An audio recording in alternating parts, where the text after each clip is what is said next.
সামির, আমার কথাটা একটু শুনুন। তোমার কথা শুনবো? কি শুনবো বলো। আমি তো কেবল এইটুকুই চেয়েছিলাম, আমার স্ত্রী যখন হবে তখন আমি যেন তার জীবনে প্রথম পুরুষ হই। সে যেন কেবল আমাকে অনুভব করে, কেবল আমাকে চায়। কিন্তু তুমি? কথার মাঝপথেই থেমে গেলেন তিনি। কণ্ঠে ঝরছিল চাপা রাখার তীব্র হতাশা। মাহিরা, যার মুখে এখন আত্মপক্ষ সমর্থনের আকুতি, সে যেন নিজের অস্তিত্বটা হারিয়ে ফেলেছেন সেই চোখ দুটি দেখে। আমি কেবল আপনাকেই ভালোবেসেছি, আপনার উপরই নির্ভর করেছি আমি। আপনার ছাড়া কিছুই চাইনি আমি, দয়া করে বিশ্বাস করুন। কিন্তু সামিরের চোখে সে বিশ্বাসের আর কোনো চিহ্ন নেই।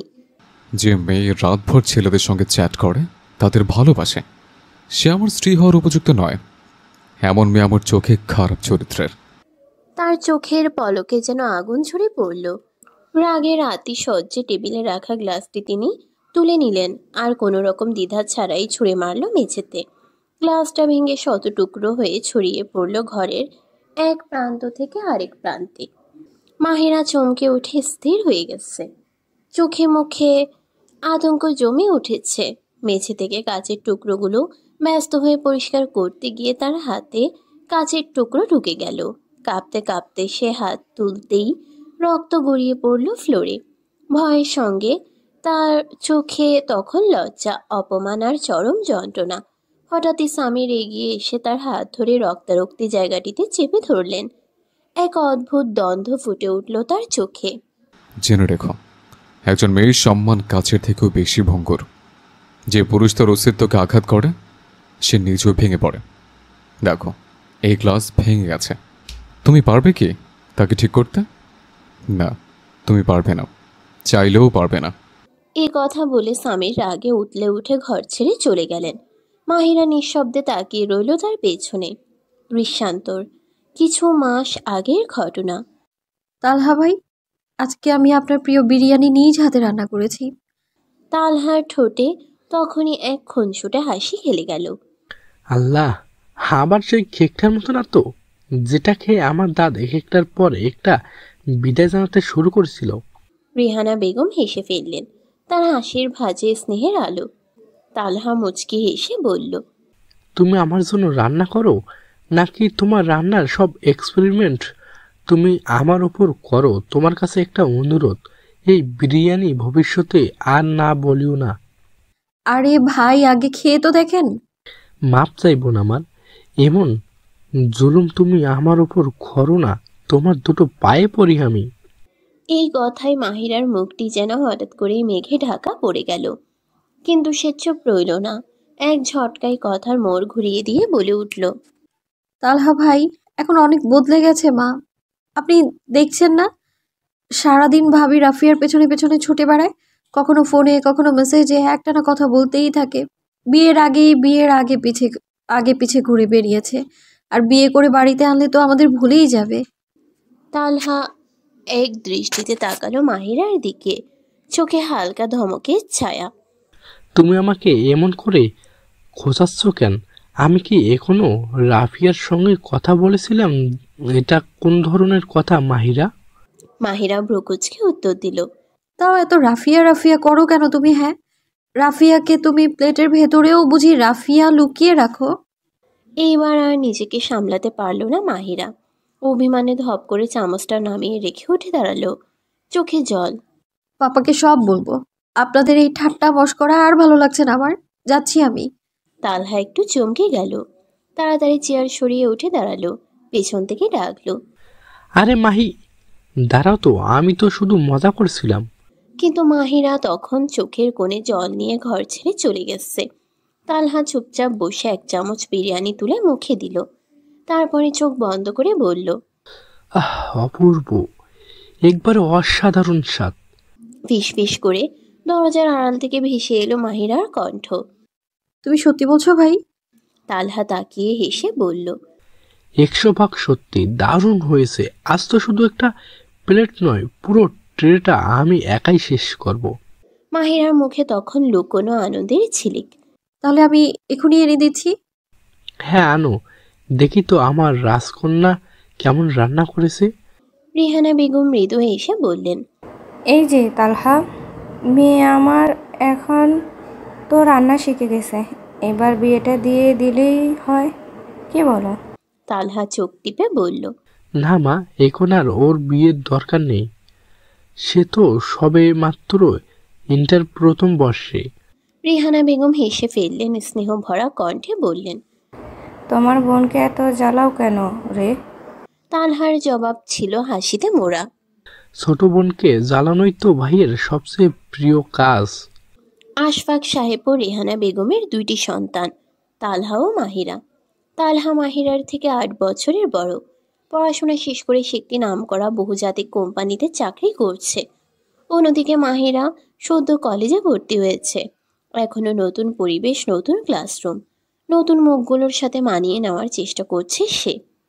ভর্তির মাত্র কয়েকদিন পরেই একদিন কলেজের বিশাল ক্যাম্পাসের গ্রাউন্ডে আসে মারিহা তার বন্ধুদের খুঁজতে।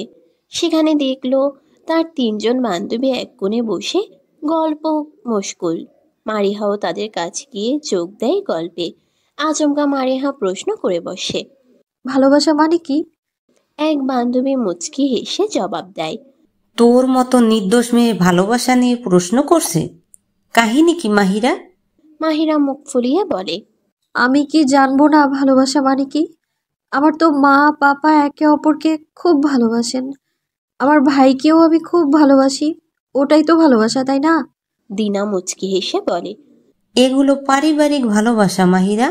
এখানে আমরা, তুই, আমি দাসের প্রেম নিয়ে কথা বলছি। মাহিরা বিষাক্ত গলায় বলল। আচ্ছা, আমি একটা বয়ফ্রেন্ড না বানালেই জীবন উপভোগ করতে পারবো না বুঝি? এই ফালতু কথা শুনলে না রাগ লাগে। তোকে দেখে মনে হয় তুই ফেসবুকে একটা ফেক আইডি খুলে কোনো ছেলের সাথে প্রেম আলাপ শুরু করেছিস। মজা করে বলে ওঠে মুঞ্জা। মাহিরা আর কিছু না বলে চুপচাপ সবার মুখের দিকে তাকিয়ে থাকে। তার চোখে যেন এক অদ্ভুত দ্বন্দ্ব খেলা করে। জীবনের বাস্তবতা আর মনের সরলতার মাঝখানে দোল খায় তার নির্লিপ্ত দৃষ্টি। কলেজ থেকে ফিরেই মাহিরার মুখটা ভার হয়ে গিয়েছিল। সারাদিন ক্লাস আর নতুন পরিবেশে খানিকটা ক্লান্তও ছিল সে। ঠিক তখনই তালহা ভাই বললেন। তোর মুখ শুকনো কেন? চল তোকে কোথাও রিসোর্টে ঘুরতে নিয়ে যাই। রিসোর্টের নাম শুনেই মাহিরার চোখ যেন জ্বলে উঠল। সিরিয়াসলি ভাইয়া? Wow, resort! আমি আগে কখনো যাইনি। আমি জানি তো, আমার বোনটা কোনোদিন রিসোর্টে ঘুরতে যায়নি, তাই তো বলছি। ঠিক আছে, চলো, আমি যাব। পরের দিন তালহা আর মাহিরা তাদের গাড়ি ধীরে ধীরে শহরের কোলাহল পেরিয়ে এক নীরব সবুজ ঘেরা রিসোর্টে পৌঁছালো। তালহা ভাই রিসোর্টে ঢুকে রিসেপশন সামলে বললেন। তুই বস, আমি খাবার অর্ডার দেই। কিন্তু ঠিক তখনই তালহার মোবাইলটি বেজে উঠল। ওকে, তুই মেনু দেখ, আমি জরুরি কাজটা নেই। মাহিরা মাথা নাড়ল, কিন্তু 5 মিনিট 10 মিনিট তালহা ভাই আর ফিরলেন না। একা একটা টেবিলে বসে অপরিচিত জায়গা, চারদিকে অপরিচিত মানুষ। মাহিরার বুকের ভিতর ধুকপুক করে উঠল, চোখে মুখে আতঙ্কের ছাপ। ঠিক তখনই পাশের টেবিল থেকে নজর পড়ল এক যুবকের, সামির। সামির তার কিছু বন্ধুর সঙ্গে মধ্যাহ্নভোজে এসেছিল। এক কোণার টেবিলে চোখ আটকে গেল একটা মেয়ের উপর। সাদা দোপাট্টায় মোড়া মুখটা যেন সকালবেলার রোদে উজ্জ্বল হয়ে উঠেছিল। কিন্তু স্বামী যেটা দেখে বেশি আকৃষ্ট হলো সেটা ছিল তার রূপ, ছিল তার অস্থিরতা। তার নার্ভাস চোখ দুটি যেন কিছু খুঁজছিল। তার ঠোঁটের কাঁপুনিতে ছিল অসহায়ত্বের ছাপ। কিন্তু পরক্ষণেই সামিরের চোখে সন্দেহ ভর করল। এই মেয়েটি এখানে বসে আছে, অবশ্যই কারোর সঙ্গে এসেছে, হয়তো বয়ফ্রেন্ড। ভেতরে ভেতরে একরাশ বিরক্তি আর অবজ্ঞা জমে উঠল তার মনে। এই মেয়েরা কিভাবে বাবা মায়ের সম্মান বোঝে? রিসোর্টে একে একে এসে টেবিল দখল করে বসে থাকে ছেলের অপেক্ষায়। তার কপালে ভাঁজ পড়ে, সে একরাশ হতাশায় তাকিয়ে থাকে মেয়েটার দিকে। ঠিক তখনই তালহা ফিরে আসে। সরি, অফিস থেকে জরুরি কল ছিল, রাখতেই দেরি হয়ে গেল। এই নে মেনু, দেখে অর্ডার দে। তালহার কণ্ঠ শুনে মাহিরার চোখে স্বস্তির ছায়া নেমে এলো। এই ভাইয়া, আমি তো ভয় পেয়ে গিয়েছিলাম, এতক্ষণ একা ছিলাম। তালহা হাসলো। তোর সাহস কম আছে, এটা নতুন করে বুঝলাম। আমি তো শুধু তোমার সাথে আসি, আর কারোর সাথে না। তুমি না থাকলে কিছুই বুঝি না আমি।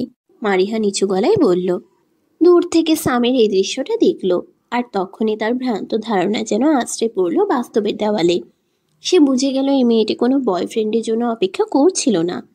সে ছিল তার ভাইয়ের সাথে একেবারে নির্ভেজাল। সামির তার দিকে আরেকবার তাকালো, কিন্তু এবার চোখে ছিল অনুশোচনা আর বিস্ময়। সে যেন অজান্তেই কল্পনায় ডুবে গেল এই সরল মেয়েটির জগতে প্রবেশের ইচ্ছায়। সামিরের পরিবার ছিল খুবই সম্মানিত ও ঐতিহ্যবাহী। তার বাবা মা সদা প্রাজ্ঞ, যারা নিজস্ব গাড়ির ব্যবসা দেখাশোনা করতেন এক দক্ষ গাড়ি বিশেষজ্ঞের সহায়তায়। সামিরের বড় বোন ফারহানা বিবাহিত প্রভাবশালী ঘরের বউ, আর ছোট বোন লাইবা কলেজে পড়াশোনা করছিল। এই মধ্যবিত্ত অভিজাত পরিবারের একমাত্র ছেলে হিসেবে সামির নিজেই পারিবারিক ব্যবসা ধীরে ধীরে নিজের হাতে নিচ্ছিল। ফারহানা প্রায়ই বলতেন, আমাদের সামিরের জন্য একটা ভালো মেয়ে খুঁজতে হবে, যে ওর জীবনে প্রথম ও শেষ হবে। তবে সামিরের একটিই চাহিদা ছিল, আমি এমন কাউকে চাই যার জীবন আমি প্রথম পুরুষ হব, আর কেউ নয়। এদিকে মাহিরা নিজের একটানা জীবন নিয়ে কিছুটা দ্বিধায় ভুগছিল। বহুদিন আগে ফেসবুকে একটা ফেক আইডি খুলেছিল সে, নিজের নাম পরিচয় গোপন রেখে, কিন্তু তেমন একটা লগ ইন করেনি। শুধু ভাবছিল এটা কি ঠিক হচ্ছে। অবশেষে অনেকদিন পর সে লগ ইন করেছিল। নতুন একটি বন্ধু অনুরোধ এসেছিল, নাম সাইম। ইনবক্স ভর্তি অনেক বার্তা, সবগুলোই ছিল অদ্ভুত আগ্রহ, কখনো কবিতা, কখনো প্রশ্ন, কখনো একতরফা আবেগ। মাহিরা বিভ্রান্ত, মোবাইলটা দ্রুত বন্ধ করে রাখলো, যদিও তার মনে কৌতূহলে ঢেউ চলছিল আগে কি হয় জানার জন্য। এক বিকেলে তালহা ভাইয়ের সঙ্গে মার্কেটে এসেছিল মাহিরা, নিজের জন্য কিছু নতুন পোশাক কিনবে বলে। তালহা ছিলেন জেন্টস বিভাগের এক পাশে, আর মাহিরা গিয়েছিল লেডিস সেকশনে। সাদা দোপাট্টা মাথার উপরে জড়ানো, স্মার্ট কিন্তু পরিপাটি সাজে সে তাকিয়ে দেখছিল মিররের দিকে। হঠাৎ পিছন থেকে একটি ভদ্র কণ্ঠ ভেসে এলো, এক্সকিউজ মি, আমি আপনাকে একটু বিরক্ত করছি। আমার বোনের জন্য কিছু কিনতে হবে, যদি একটু সাহায্য করতেন। মাহিরা ফিরে তাকাতেই দেখতে পেল ছেলেটাকে। ছেলেটা সামির ছিল। সামিরও থমকে গেল। এই সেই মেয়েটি, শরীর ঢেকে রাখা, অল্প ভয় পেয়ে থাকা, এখন আত্মবিশ্বাসী ভঙ্গিমায় দাঁড়িয়ে আছে। মাহিরা বিনয়ের সঙ্গে বলল, অবশ্যই আমি সাহায্য করতে পারি। সামির কিছুক্ষণ তাকিয়ে থেকে কিছু একটা ভেবে হঠাৎ বলল, তবে আমার মনে হয় আমাকে সাহায্য করার আগে আপনারই সাহায্য প্রয়োজন। মাহিরা বিভ্রান্ত চোখে তার দিকে তাকালো। এক্সকিউজ মি, আপনার কথার মানে কি? সামির ঠোঁটে এক ধরনের ব্যঙ্গ ভরা হাসি। তুমি ফেক আইডি চালাও না? মাহিরা স্তব্ধ হয়ে গেল।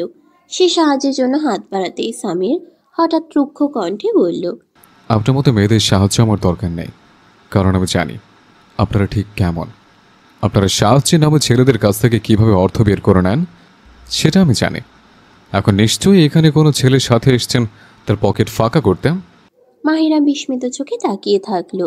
কে এই ছেলে? তার মুখে এমন তিক্ততা, এমন কুৎসিত অভিযোগ। মাহিরার ঠোঁট কাঁপছিল। সে কাঁপা কাঁপা স্বরে বলল, আপনি কি বললেন? ঠিকই বলেছে। সামির ঠান্ডা কণ্ঠে বলল, আপনার মতো মেয়েরা ভালোবাসা, নির্ভরতা এইসব ছড়ানোর মুখোশ পরে আসেন, অথচ ভিতরে ভিতরে অর্থ আর সুবিধার হিসেব কষে চলেন। মাহিরা এবার নিজেকে আর সামলাতে পারল না।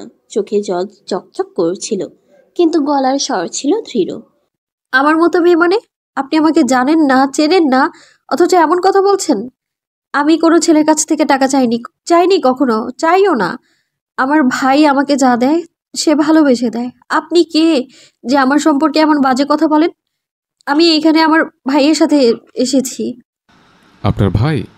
সামির অবিশ্বাসে চোখ ছোট করে তাকালো। হ্যাঁ, আমার ভাই, যিনি এখানে আসছেন, ওই দেখুন। মাহিরা তার চোখে জল গোপন করে পেছন ফিরে দেখালো। তালহা তাদের দিকে এগিয়ে আসছে। সামির থমকে গেল, মাথার ভেতরে যেন বজ্রপাত হলো। এই মেয়েটি যে ছেলেটির জন্য বসেছিল রিসোর্টে, যে তার সঙ্গে এসেছে মার্কেটে, সে ছিল তার ভাই। আর সে তো মেয়েটিকে দোষে দোষে ভরিয়ে দিল। তার চোখের সামনে সেই সুন্দর সাবলীল মেয়েটি এখন রাগে অভিমানে কাঁপছে। মাহিরা বলল, আপনার মতো মানুষের সঙ্গে কথা বলে আমি সময় নষ্ট করছি। আপনার মানসিকতা বোঝা আমার ভুল ছিল। তালহা কাছে এসে বললেন, মাহিরা, সব ঠিক তো? এই ভদ্রলোক কে? মাহিরা মুখ নিচু করল। কেউ না ভাইয়া, একজন অচেনা মানুষ যার চিন্তাধারা আরো অচেনা। সামির নির্বাক দাঁড়িয়ে থাকলো, তার চোখে লজ্জা, অনুশোচনা আর হারিয়ে ফেলার যন্ত্রণা। কিন্তু এখন হয়তো অনেক দেরি হয়ে গেছে। আপনার ভাই? সামির বিস্ময় প্রকাশ করলো, চোখে এক ধরনের দ্বিধা। হ্যাঁ, আমার ভাই। মাহিরা মুখে ব্যঙ্গ হাসি টেনে জবাব দিল। আপনি তো একটা পাগল। মানসিক হসপিটালে চিকিৎসা নিন। স্মৃতিশক্তিও কমে গেছে আপনার, সব ভুলে বসেন। সেদিন রিসোর্টে দেখলাম আপনি আমার দিকে কেমন করে তাকিয়ে আছেন সন্দেহের দৃষ্টিতে। সেই আমার ভাই আমার পাশে এসে বসলো, অমনি আপনি স্বাভাবিক হয়ে গেলেন। তার ঠোঁটের কোণে কটাক্ষ, চোখে বিদ্রুপ। সামির স্তব্ধ হয়ে গেল। এই মেয়েটি তাকে এখন প্রকাশ্যে পাগল বলছে, তবে মুখে কিছু বলল না, শুধু তাকিয়ে রইল, যেন নিজেকেই প্রশ্ন করছে সে কি সত্যি এমন ব্যবহার করার যোগ্য ছিল। তালহা ইতিমধ্যে বুঝে ফেলেছেন কিছু ঠিকঠাক নয়। চল মাহিরা, এখানে আর থাকা যাবে না। এমন খুদবা টাইপের মানুষের সঙ্গে সময় নষ্ট করিস না। বলে ওকে হাত ধরে টেনে নিয়ে গেলেন। দৃশ্যান্তর। রিসোর্টের এক কোণে বসেছিল মাহিরা, মুখে নির্লিপ্তির ছায়া, হাতে মোবাইল, তবে চোখ যেন অন্য কোথাও। তালহা কিছুটা বিরক্ত হয়ে এসে বললেন, তুই এখানে কি করিস? আমি তো খুঁজে খুঁজে হাঁপিয়ে গেলাম। মাহিরা চমকে উঠল। হঠাৎ করে মোবাইলটি তার হাত থেকে মাটিতে পড়ে গেল। কপালে চিকচিকে ঘাম জমে উঠল। সে নিঃশব্দে একবার ঢোক গিলল। মাহিরা, কি হয়েছে তোর? তালহা চিন্তিত গলায় প্রশ্ন করলেন। কিছু না ভাইয়া, ঠিক আছি আমি। মনে হয় শরীরটা ঠিক লাগছে না। তালহা ভ্রুকুচকে বললেন, প্রকৃতি যদি ঠিক না থাকে তাহলে বিশ্রাম নে। মোবাইল রেখে ঘরে চল। তুই ঘুমাস, আমি পাশে আছি। মাহিরা মাথা নাড়ল, তারপর হঠাৎ প্রশ্ন করল। ভাইয়া, আপনার কি আজ কোনো ইম্পর্টেন্ট কাজ ছিল? তালহা অবাক। এই মুহূর্তে তুই আমার সবচেয়ে গুরুত্বপূর্ণ কাজ কেন এমন জিজ্ঞাসা করেছিস? মাহিরা চুপ করে রইল, যেন কিছু একটা লুকোচ্ছে। তার চোখে ছিল অজানা ভয়, অদেখা কোনো ঝড়ের পূর্বাভাস। আরে কিছু না, শুধু এই শার্টটাই পরে নেই। তুমি একটু বিশ্রাম নাও। তালহা মমতার স্বরে বলল। কণ্ঠে ছিল দুশ্চিন্তা, চোখে ভাইসুলভ উদ্বেগ। মাহিরার বুকের গভীরে যেন কাটার মতো খচখচ করে উঠল। এ ভাই, যে আমায় এত ভালোবাসে, যার কাছে আমি নিরাপদ, তাকে আমি প্রতারণা করছি? কিন্তু সে নিজেই নিজেকে সান্ত্বনা দিল। না, আমি তো কিছু ভুল করছি না। কেবল সামান্য একটু চ্যাট, তাতে দোষ কোথায়? আর এখন তো সব মেয়েই করে, মানে বন্ধুরা সবাই তো ছেলেদের সঙ্গে মিশছে। আমি কি একদম বেহায় কিছু করছি? সে চোখ বন্ধ করে দীর্ঘ নিঃশ্বাস ফেলল। আমি তো কেবল একজন বন্ধুর মতো করে কথা বলি। তার সাথে কখনো ছবি শেয়ার করিনি, কোনো রোমান্টিক কথা বলিনি। প্রথম দিন বলেছি, আমার সীমা স্পষ্ট, বন্ধুদের বাইরে কিছুই না। তবে সত্যটা ছিল এর চেয়েও গভীর। সে দিনে দিনে এই চ্যাট ছাড়া থাকতে পারত না, কারণ সে জানতো একজন মেয়ের প্রতি একজন ছেলের স্বাভাবিক আকর্ষণ আছে। তবুও সে ভুলে গিয়েছিল এই সমাজে একজন অমাহারাম কখনোই বন্ধু হতে পারে না। সে এক ধরনের জলাভূমিতে আটকে গিয়েছিল। সবাই তো করে, এমনকি এটা যদি পাপও হয়, খুব বড় কিছু না, ছোট পাপ। প্রতিবার নিজের বিবেককে আশ্বাস দিত, কিন্তু সে ভুলে যাচ্ছিল পাপ ছোট হোক বা বড়, প্রায়শ্চিত্ত একদিন করতেই হয়। একটা কথা আছে না, কাঁটা কখনো সুগন্ধ দেয় না, যতই পাশে ফুল থাকুক না কেন, একদিন ঠিকই খোঁচা দেয়। এখন শুধু অপেক্ষা সেই খোঁচা লাগার। দৃশ্যান্তর। ফারহানা আপা একদিন হঠাৎ এসে বললেন, সামির, আমি তোমার জন্য কয়েকটা মেয়ের ছবি হোয়াটসঅ্যাপে পাঠিয়েছি, একটা পছন্দ করে নাও। সামির মুখ তুলে তাকালো না। সে চুপ করে বসেছিল, জানলার দিকে তাকিয়ে। তার মাথায় ঘুরছিল রিসর্টের সেই মেয়েটি, সাদা দোপাট্টা, নার্ভাস চোখ আর অভিমান মেশানো কণ্ঠ। ফারহানা বিরক্ত হলেন। আবার কি? তুমি কাকে খুঁজছো সামির? এত মেয়ে আছে, তবু তোমার শর্ত একটাই, তোমার জীবন প্রথম হতে হবে, তাই তো? সামির এবার ধীরে ধীরে বলল। না আপা, এখন শর্ত বদলে গেছে। মানে? ফারহানা অবাক। এখন আমি এমন কাউকে চাই যার দিকে আমি একদিন অন্যায়ভাবে আঙুল তুলেছিলাম, যার চোখ আমি বিশ্বাস না রেখে বিচার করেছে। ফারহানা এবার বুঝলেন সামির কার কথা বলছে। মাহিরার কথা সামির তাকে বলেছিল, কিন্তু এখন বলে কি লাভ, হয়তো দেরি হয়ে গেছে। বৃষ্টি হচ্ছিল বাইরে, ঘন কালো মেঘের আড়ালে রোদের সব রং যেন লুকিয়ে পড়েছে। কাচের জানালার ওপারে সেই ঝরঝরে ধারার দিকে তাকিয়ে বসেছিল সামির ও ফারহানা। দুজনেই চুপচাপ, অথচ মনে চলছিল এক একটা ঝড়। ফারহানা মুখ ফিরিয়ে তাকালেন। সামির, তোকে কিছু বলছিলাম। তার গলায় বিরক্তি নয়, কষ্ট লুকানো ছিল। সামির কিছুটা চমকে তাকালো। কি তুমি কিছু বললে? আমি এতক্ষণ তোর সঙ্গে কথা বলছি আর তুই কি ভাবছিস? মন কোথায় থাকে তোর? ফারহানার গলায় এবার সত্যিই রাগ ঝরল। সামির নিঃশব্দে হাসল। কিছু না, শুধু একটা কথা মনে পড়ে গেল, তাই হাসলাম। কোন কথা? যেটা এত হাস্যকর যে নিজের বোনের কথা মনে নেই? আমি তো তোমার জন্য পাত্রী খুঁজছি, আর তুমি? সামির চোখের সামনে বারবার ভেসে উঠছিল সেই মুখটা, নরম আলোয় ভেজা সাদা দোপাট্টা, থমথমে চোখ, সে অভিমানী চেহারা। তার হৃদয়ের গতি যেন অনিয়মিত হয়ে পড়ল। কিছু একটা হারিয়ে যাচ্ছে, আবার পাওয়া যাবে না এমন ভয়। সে ভেতরে ভেতরে নিজেকেই বলল, কোনো মেয়েকেই তো দেখি না, কিন্তু একটা মুখ কেন চোখের সামনে থেকে সরছে না? ফারহানা এবার গলার স্বর উঁচু করলেন। আমি বলছি, আমি তোমার জন্য মেয়ের ছবি পাঠিয়েছি, তুমি একটা পছন্দ করে নাও না। একবার চোখ তো বুলিয়ে দেখতেই পারতে। ফারহানার চোখের কোণে হালকা অশ্রু। আম্মু যদি আজ থাকতো তাহলে হয়তো এই দায়িত্ব তারই থাকতো, কিন্তু এখন সে জায়গাটা আমার। আমি জানি আমি কতটা চেষ্টা করছি। ফারহানার কণ্ঠ ভিজে গেল ভেতরের ভারে। সামিন এবার উঠে এলো ফারহানার পাশে। সে সোফায় বসে তার বড় বোনের হাতটা নিজের হাতের মধ্যে নিয়ে বলল, তুমি আমার মার জায়গা আপু, রাগ করো না প্লিজ। ফারহানা চুপ করে কাঁপা কাঁপা ঠোঁটে বললেন, তুমি আমার ছোট ভাই, আমার সন্তানের মতো। আমি তোমার ভালো ছাড়া কিছুই ভাবি না সামির, কিন্তু তোমাকে দিন দিন আরও খুঁজে পাওয়া মুশকিল হয়ে যাচ্ছে।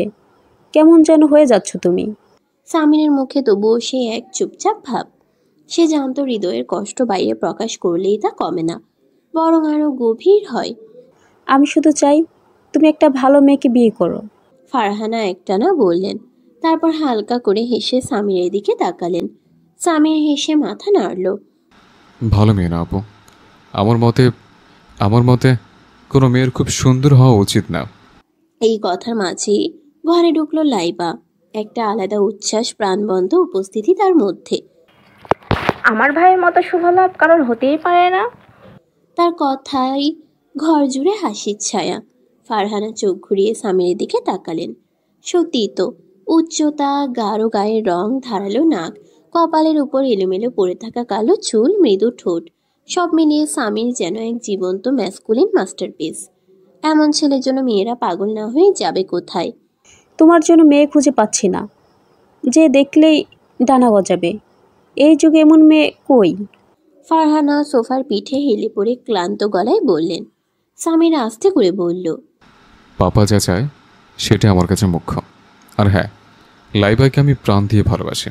লাইবা মুচকি হাসলো, কিন্তু বুঝে গেল ভাইয়ের গলায় আছে এক অদ্ভুত শূন্যতা। ফারহানা চলে যাওয়ার পর সামির নিজের ঘরে এসে বসে পড়ল। ফোনে আসা প্রস্তাবনার ছবিগুলো একের পর এক খুলে দেখছিল, কিন্তু সব ছবি যেন একরকম, একঘেয়ে।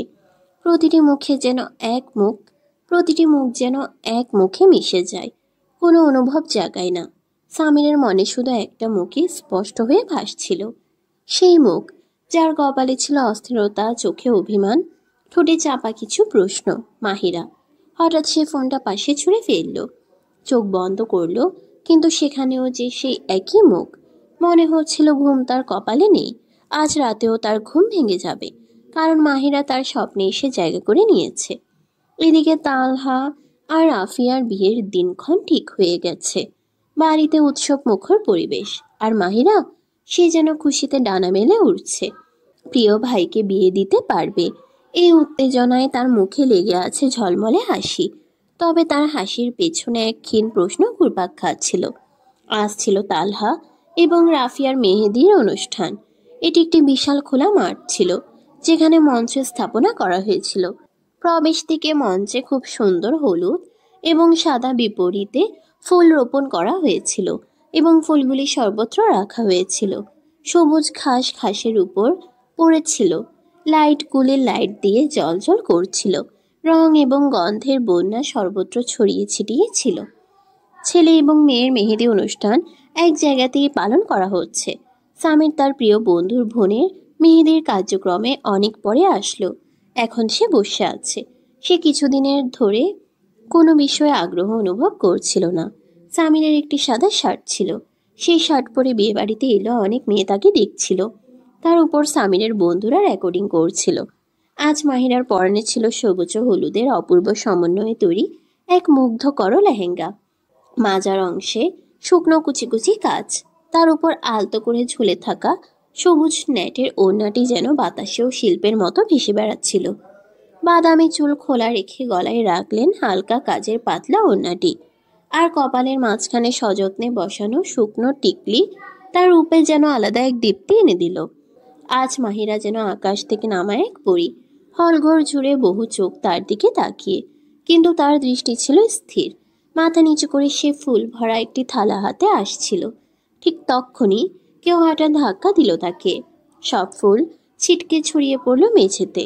মাহিরা থেমে গেল।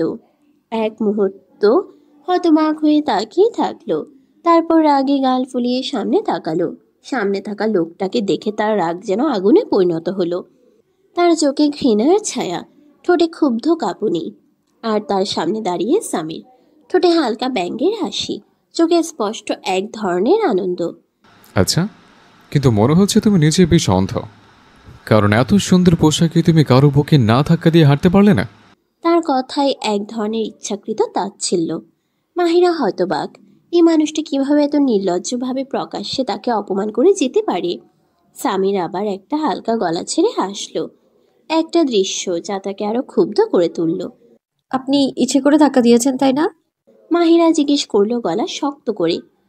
হয়তো, কিন্তু তুমি তো বলেছিলে বন্ধুত্বের সীমা থাকবে, এখন সেই সীমা দেখে যাচ্ছে। মাহিরার কণ্ঠে বিষাক্ত ব্যঙ্গ, তার চোখের ভাষায় ছিল ক্ষোভ, অভিমান আর চাপা কিছু অদ্ভুত অনুভূতি। মাহিরা দাঁড়িয়ে থাকলো নীরব, তার চোখের কোণ ফেটে জল আসার উপক্রম, কিন্তু সে নিজেকে শক্ত করল। ফুলগুলো ছড়িয়ে ছিটিয়ে পড়েছিল মেঝেতে, যেন তার মনটাই ছিন্ন ভিন্ন হয়ে পড়ে আছে। সামির তাকিয়েছিল মাহিরার মুখের দিকে, যেন সেই চেহারাটা এখন তার হৃদয়ের গভীরে ছাপ ফেলে দিচ্ছে। সে এক দৃষ্টিতে তাকিয়েছিল মাহিরার দিকে, তার সেই সানোয়ারের রূপ যেন চুম্বকের মতো টেনে নিচ্ছিল তাকে।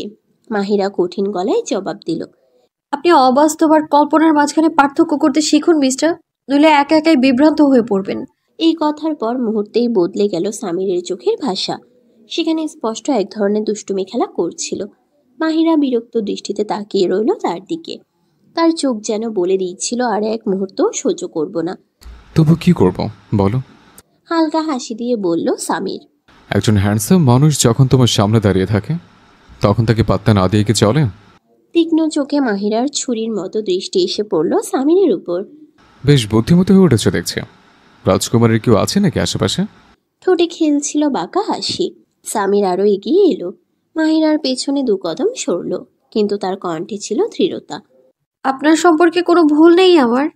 আপনি স্পষ্টতই একটা সমস্যা, এবং আমি সমস্যাগুলো থেকে দূরে থাকতেই ভালোবাসি। সে বলতেই সামির সামনে এসে দাঁড়ালো, তার চোখে এক অদ্ভুত ঔদ্ধত্য। তবু দোষটা তোমার নয় মাহি। সামির ফিসফিসিয়ে বলল। এমন বিষাক্ত সৌন্দর্য থাকলে কেউ না চাইলেও আকৃষ্ট হবে। মাহিরার নিঃশ্বাস বন্ধ হয়ে আসছিল, তার বুকের ভিতর দাউ দাউ করে জ্বলে উঠছিল আতঙ্ক আর ক্রোধ। সে দ্রুত ধাক্কা দিল সামিরকে, কিন্তু সে তো সহজে সরে যাবার লোক নয়, বরং আরো জোরে চেপে ধরল তাকে। এক মুহূর্তে সামিরা তার বাহুতে বন্দী হয়ে গেল। মাহিরা মাথা নিচু করেছিল, লজ্জায়, রাগে আর অসহায়তায়। কিন্তু ঠিক তক্ষুনি সামির তাকে হঠাৎ এক ধাক্কায় ঠেলে দেয় এমনভাবে যেন সে সামলে না উঠে পড়ে যায়। সামনে দেওয়ালে আশ্রে পড়ার আগে মাহিরা টেনে নেয় সামিরের শার্টের কলার, আর মুহূর্তেই তাকে নিজের বুকের উপর টেনে আনে সামির। সেকেন্ড খানেকের মধ্যে মাহিরা আবারও সামিরের বাহুতে বন্দী। তার মুখ এতটাই কাছে ছিল যেন একটি মাত্র নিঃশ্বাসের দূরত্ব, এবং সেই নিঃশ্বাসটাই এখন জ্বালিয়ে দিয়েছিল মাহিরার গাল, তার রক্ত, তার পুরো সত্তা। দুজনে একে অপরের দিকে তাকিয়েছিল, চোখের গভীরতায় যেন হারিয়ে যাচ্ছিল সময়, আলো আর যুক্তির সমস্ত বোধ। তাদের চারপাশে পৃথিবীটা থেমে গিয়েছিল, কেবল তাদের চোখের সংলাপে, নিঃশব্দের বিস্ফোরণে। সামিরের ঠোঁটে উঠল এক তীব্র বিষাক্ত হাসি, যেটা মাহিরার বুকের ভেতরটা পুড়িয়ে দিচ্ছিল। যা হয়েছে সেটা হৃদয় বিতারক নয় মাহি, তবে যা হচ্ছে সেটা তোমার হৃদয় পুড়িয়ে দেওয়ার মতোই যথেষ্ট। সে বলল নিচু স্বরে, যেন প্রতিটি শব্দ মাহিরার আত্মায় ছুরি চালিয়ে দিচ্ছে। তার সেই চওড়া আত্মবিশ্বাসী হাসি মাহিরা সহ্যের সীমা ছাড়িয়ে গিয়েছিল। সে মনে মনে চিৎকার করে উঠল, ইস, যদি এক্ষুনি আপনার মাথাটা ছিঁড়ে ফেলতে পারতাম না। কিভাবে পারেন এমনভাবে আগুন লাগিয়ে দিতে, অথচ নিজের ভেতরে এক বিন্দুও কাঁপুনি না আনতে? কিন্তু সামির সে নড়ল না, কাঁপল না, শুধু হেসে গেল। তারপর খুব সাবধানে, যেন এক দামি জিনিস মাটিতে নামিয়ে রাখছে, সামিরা আলতো করে মাহিরাকে নামিয়ে দিল নিজের বাহু থেকে।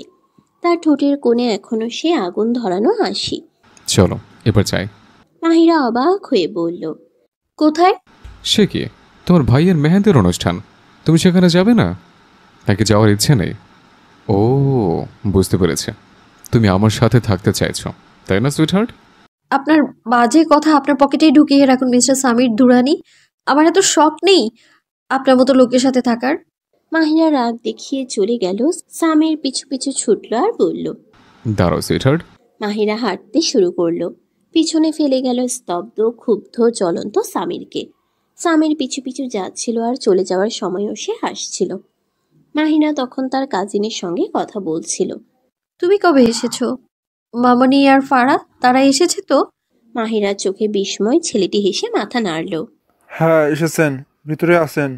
আর আমি তো তোমাকেই খুঁজছিলাম, বরের বোন তো কোথাও দেখা যাচ্ছে না। তার কণ্ঠে ছিল একরাশ বন্ধুত্ব, চোখে মিষ্টি এক উষ্ণতা। আর সেই চোখ দুটো এখন সরাসরি মাহিরার চোখে অভিভূতভাবে তাকিয়েছিল।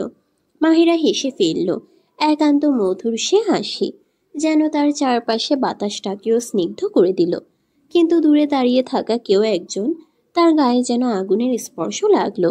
সে আর কেউ না, সামির। সে দাঁড়িয়েছিল অন্ধকার কোণায়, কিন্তু তার চোখ, সেই চোখ যেন ঠিকরে বেরিয়ে আসছিল আগুনের গোলা হয়ে। ছেলেটি মাহিরার খুব কাছে দাঁড়ানো, তাকে মিষ্টি চোখে দেখা, সেটা এক মুহূর্তের জন্যও সহ্য করতে পারল না সামির। তার মুষ্টি শক্ত হয়ে উঠল, যেন কিছু একটাকে ভেঙে ফেলতে চায়। চোখ লাল হয়ে উঠল, কপালে শিরাগুলো টনটন করছিল। সে দাঁড়িয়ে থেকে চেয়েই গেল, যেন এই মুহূর্তে সে ছেলেটাকে ছিন্ন ভিন্ন করে ফেলবে। আর মাহিরা, সে যেন বুঝেই নিচ্ছিল কি চলছে, তবুও হালকা হাসি ঠোঁটে রেখে ছেলেটির সঙ্গে কথা বলছিল ইচ্ছাকৃতভাবে। হয়তো প্রতিশোধের এক রকম ভাষা ছিল সেটা। সামিরের চোখে চোখ পড়তেই মাহিরা কেঁপে উঠল। সেই চোখ দুটি যেন চোখ নয়, দুই পিশাচ, যেন এক্ষুনি পুড়িয়ে ভস্ম করে দিবে তাকে। দৃষ্টির এক টানে বলে দিচ্ছে, তুমি কার সঙ্গে কথা বলবে, তাও আমার অনুমতি লাগবে? মাহিরা এক মুহূর্ত থেমে গেল, তারপর সাহস করে মুখ ফিরিয়ে নিল, চুপচাপ ভিতরের দিকে হাঁটা ধরল। কিন্তু সামির তখনও দাঁড়িয়ে, তার চোখে কেবল আগুন, দৃষ্টিতে কেবল মালিকানা। মাহিরার মনে ছিল সেই দৃষ্টি যা কোনোদিন ভুলবার নয়। মেহেদির ফাংশন শেষ হওয়ার পর ঘরে ফিরে এলো মাহিরা। চুপচাপ নিজের গয়না খুলছিল সে, আয়নার সামনে বসে। তবে চোখে তার কেবল ক্লান্তি নয়, ছিল একটা অজানা গ্লানি। অদ্ভুত এক অনুভূতি বারবার ঘিরে দৌড়ছিল তাকে, যেন কোনো বন্য জন্তু ওত পেতে আছে তার চারপাশে। সে নিজেই নিজের মনে প্রশ্ন করল, উফ, আমি কেন এমনটা অনুভব করছি? সামিরের কথা মাথায় এলেই যেন শরীরের রন্ধ্রে রন্ধ্রে একটা তীব্র অস্বস্তি ছড়িয়ে পড়ছিল। তাকে দেখলেই মনে হয় আমি যেন তার সম্পত্তি। একদম অসহ্য। এই লোকটার প্রতি ঘৃণা প্রতিদিনই বেড়ে চলেছে। মাহিরার ঠোঁট ফাঁপা হাসিতে কেঁপে উঠল। হে আল্লাহ, তাকে যেন আর না দেখি, এটাই শান্তি। সে কখনো যেন আমার সামনে না আসে। আমার একটাই দোয়া, আল্লাহ, এই মানুষটা যেন আমার জীবন থেকে চিরদিনের মতো মুছে যায়। কিন্তু মাহিরা জানতো না, সব দোয়া কবুল হয় না, আর কিছু দোয়ার পেছনেও আল্লাহর রহস্য লুকানো থাকে। ঠিক তক্ষুনি সামির দাঁড়িয়েছিল তার ঘরের সঙ্গে সংযুক্ত ছাদে। হাতের আঙ্গুলে ছিল সিগারেট, আর চোখ দূরে বিস্তৃত লনে নিবদ্ধ। হালকা বৃষ্টি ঝরছিল। নভেম্বরের রাত, ঠান্ডা হাওয়া এবং চারপাশে এক ধরনের নিঃশব্দ বিষণ্ণতা। বৃষ্টির ছাট তার গায়ের কাপড় ভিজিয়ে ফেলছিল, তবু সে নড়ল না। তার বুকের ভেতর দাউ দাউ করে আগুন জ্বলছিল, একটা তীব্র কষ্ট, এক অসহ্য জ্বালা। সে সিগারেটে ধোঁয়া ছাড়ছিল একটার পর একটা, কিন্তু সেই ধোঁয়া তার দহনকে কিছুতেই স্তিমিত করতে পারছিল না। কে ছিল সে ছেলে? তাকে এত আপনভাবে দেখছিলে কেন? আর সে সে দাঁড়িয়ে ছিল তার একদম পাশে, ঠিক আমার জায়গায়। সামিরের চোখে ছিল এক ধরনের উন্মত্ততা, প্রেম নয়, ভালোবাসাও নয়, এক ধরনের মালিকানা বোধ, এক ধরনের তীব্র অধিকার। ও জানি না আমি তাকিয়েছিলাম, তাও কেন সে ছেলেটার সাথে সে হেসে হেসে কথা বলছিল? তার এভাবে হেসে হেসে কথা বলা আমার মোটেও পছন্দ হয়নি। কেন সে আমার সামনে একটা ছেলের সাথে হেসে কথা বলবে? তার ঠোঁটে জ্বলে উঠল আরেকটা সিগারেট। তার চোখে তখন কেবল মাহিরা মাহিরা এবং তার প্রতি বেড়ে চলা অধিকার বোধ। সেই রাতে বৃষ্টির মতো করে ঝরছিল এক দগ্ধ আত্মার অন্ধ অভিমান। মাহিরা, সে যেমনই হোক, যেমনভাবেই থাকুক, সে আমারই। স্বামী দাঁড়িয়েছিল অন্ধকারে, নিজেকে নিজেই বলে চলছিল, এই চোখে তাকানোর অধিকার কারও নেই। এই ত্বকে স্পর্শ রাখার সাহস কেউ করবে না। ভালোবাসবে, কিন্তু একমাত্র আমি, শুধু আমি। তার কণ্ঠে ছিল ভয়ানক স্থিরতা, আর সেই স্থিরতার ভেতর চাপা ছিল এক প্রকার জেদ। শিগগিরই আমি তোমার সমস্ত অধিকার আদায় করবো মিস মাহিরা। তোমার হাসি, তোমার অস্ত্র, এমনকি তোমার প্রতিটি নিঃশ্বাসের নাম থাকবে কেবল আমার জন্য। সে যেন চোখের সামনে মাহিরার মুখ কল্পনা করে ফেলল। সেই মায়াবী চেহারার কল্পনায় একরাশ বিজয়ী হাসি ফুটে উঠল তার ঠোঁটে। সে শেষ সিগারেটটা ঠোঁট থেকে নামিয়ে ধোঁয়ার সঙ্গে নিজের পেছনে ফেলে দিল, আর তারপর নিচু গলায় হেসে ঘরের দিকে রওনা দিল। সকালবেলা ঘরের আয়নার সামনে দাঁড়িয়ে নিজেকে দেখছিল সামির। আজ তার পরনে ছিল কালো প্যান্টের উপর সাদা শার্ট, ধবধবে পরিপাটি, চুলগুলো জেল দিয়ে সুন্দর করে সাজানো। আয়নার সামনে দাঁড়িয়ে সে নিজের উপর হালকা পারফিউম ছিটিয়ে দিল। তাকে দেখলে মনে হতো আজ কোনো যুদ্ধ জয়ের জন্য প্রস্তুত এক বীর পুরুষ। সে আয়নার দিকে তাকিয়ে আবার হালকা হাসল। এই হাসির পেছনে ছিল এক অজানা পরিকল্পনা, যেটা কেবল সেই জানত। ঠিক তখনই ঘরের দরজা খুলে ঢুকে এলো লাইবা। চঞ্চল হাঁটা, মুখে হাসি, বয়সের তুলনায় একটু বেশি কৌতূহলী যেন। ওহ ভাই, বেশ তো প্রস্তুতি নিয়েছেন। আজ কোথাও যাচ্ছেন নাকি, নাকি কারো হৃদয় ভাঙতে যাচ্ছেন? স্বামীর পেছন ফিরে তাকালো না। সে তখনও আয়নার সামনে হাত ঘুরে ফিতেটা ঠিকঠাক করছে। লাইবা আবার বলে উঠল, ভাই, আপনি কাউকে পছন্দ করেন তাই না? স্বামীর এবার হাসলো, কিন্তু সে হাসি এমন এক হাসি যেটা লাইবার মতো কেউ বোঝার কথা না। সে শুধু বলল, কিছু জিনিস সময় হলে আপনি আপনি বুঝে যাবে লাইবা। কিছু হৃদয় ভাঙার জন্য নয়, দখল করার জন্য হয়। লাইবার চোখে বিস্ময় আর শাহমীরের চোখে ছিল ঘোষণা। ভাই, কে সে? কোথায় থাকে? আমাদের অবশ্যই জানতে হবে। তোমার প্রস্তাব কি গ্রহণ করেছে সে? লাইবা উত্তেজনায় কাঁপতে কাঁপতে কথা বলছিল। স্বামীর ঠোঁটে এক অদ্ভুত হাসি খেলে গেল। সে যেন সব কিছু জানে, অথচ কিছুই বলছে না। এখন আমাকে একটু যেতে হবে, পরে আমি ফারহান আবার সঙ্গে কথা বলবো বলে স্বামীর পা বাড়ালো। লাইবা হচ্ছকিত হয়ে তাকিয়ে রইল। সে যেন স্বামীরকে বোঝার চেষ্টা করছে। নিজের ঘরে ফিরতে ফিরতে লাইবার মনে হচ্ছিল, এই ভাই, নামটা বুঝে ওঠাই যেন আজ সবচেয়ে কঠিন কাজ। মাহির হলের দরজায় পা রাখতেই এক ঝলক চোখ বুলিয়ে নিল পুরো প্রাঙ্গণে। আশেপাশে তাকিয়ে সে নিশ্চিত হলো না, স্বামীর নেই। মনের ভেতরে গভীর এক স্বস্তির শ্বাস ফেলল সে। মনে মনে বলল, ধন্যবাদ হে আল্লাহ, শেষমেশ এই উন্মাদ খারাপ মানুষটার ছায়াও দূরে গেল আমার জীবন থেকে। চেয়ারে বসে সে মোবাইল হাতে নিল। নিঃশ্বাস ফেলতে ফেলতে চোখ বোলাতে লাগলো স্ক্রিনে। বন্ধুরা কেউ আসেনি এখনো। হয়তো ম্যারেজ হলের ঠিকানা বুঝে উঠতে পারেনি তারা। এই শান্ত মুহূর্তেই আচমকা কেউ তার হাত ধরে টেনে নিল এক পাশে। তারপর ধাক্কা দিয়ে পিঠটা গিয়ে সজোরে ঠেকলো দেয়ালে। ব্যথায় একটু কেঁপে উঠল মাহিরা। চোখ তুলে সামনেটা ভালো করে দেখতেই শিউরে উঠল সে। আধার মুখটা, সেই ঠান্ডা অথচ জ্বালাময় চোখের দৃষ্টি। সামির, আপনার কিভাবে সাহস হলো আমাকে এখানে টেনে আনার? কাপা কাপা কণ্ঠে বলল মাহিরা, কিন্তু সামিরের চোখে ভয়ের কোনো রেখা নেই। সেই স্থির ধীর কিন্তু ভয়ঙ্কর দৃষ্টিতে তাকিয়ে রইল মাহিরার চোখে চোখ রেখে। তোমার সাহস হলো কিভাবে আমাকে এড়িয়ে যাওয়ার? তার গলায় ছিল জমাট বাঁধা প্রতিশোধের সুর। একটা দীর্ঘ চাপা রাগ যেন সব শব্দে ফুটে উঠছে। মাহিরার মুখ ফ্যাকাশে হয়ে গেল। এক মুহূর্তেই তার মনে হচ্ছিল এই প্রাচীর আর চোখ জোড়া ছাড়া পৃথিবীতে আর কিছুই নেই। ঘটনাটা যেন পুরো পৃথিবীটা কেঁপে তুলেছিল মাহিরার জন্য। স্বামীর তার গালে হাত রেখেছিল, না স্নেহে নয়, বরং তীব্র রাগে, দমনকারী এক তীক্ষ্ণ হুমকির মতো। মাহিরার চোখ দুটো ক্রোধে জ্বলছিল, কিন্তু স্বামী ছিল অপরিবর্তিত। চোখে সেই ঠান্ডা অথচ দাবদাহে ভরা দৃষ্টি। আমি কিভাবে সহ্য করে নেব তোমার পাশে কাউকে দাঁড়িয়ে থাকতে দেখে? তার কণ্ঠে যেন আগুনের রেখা। তোমার গালটায় হাত রাখাটা খারাপ ছিল আমার, তাই তো? আর সেই ছেলেটা তোমার কতটা কাছে দাঁড়িয়েছিল তুমি জানো? তুমি কি চোখ দিয়ে তাকিয়েছিলে? তখন তুমি হাসছিলে। তুমি এই চোখ দিয়ে অন্য কাউকে দেখছিলে। শব্দগুলোর প্রতিটিতে ছিল এক ধরনের অধিকার, উগ্র, অহংকারী, অথচ ভয়াবহভাবে আকর্ষণীয়। মাহিরা চিৎকার করে তার হাত সরিয়ে দিল মুখ থেকে। আপনি কে? আমাকে নির্দেশ দেওয়ার কে আপনি? সামির এবার ঠান্ডা স্বরে জবাব দিল। তুমি শিগগিরই জেনে যাবে আমি কে। তবে এখন শুধু এটুকু মনে রেখো, আমি যা বলছি তা মানো, না হলে কি করবেন আপনি? মাহিরা স্পষ্ট চ্যালেঞ্জ ছুড়ে দিল। সামির কাজ ঝাঁকিয়ে বলল, তোমার ওই কাজিনকে এই পৃথিবী থেকে সরিয়ে দিতে আমার সময় লাগবে না, এবং তখন দোষে থাকবে তুমি। মাহিরার হৃদয় কেঁপে উঠল, শরীরে কাঁপুনি, গলার নিচে ঘাম জমে উঠল।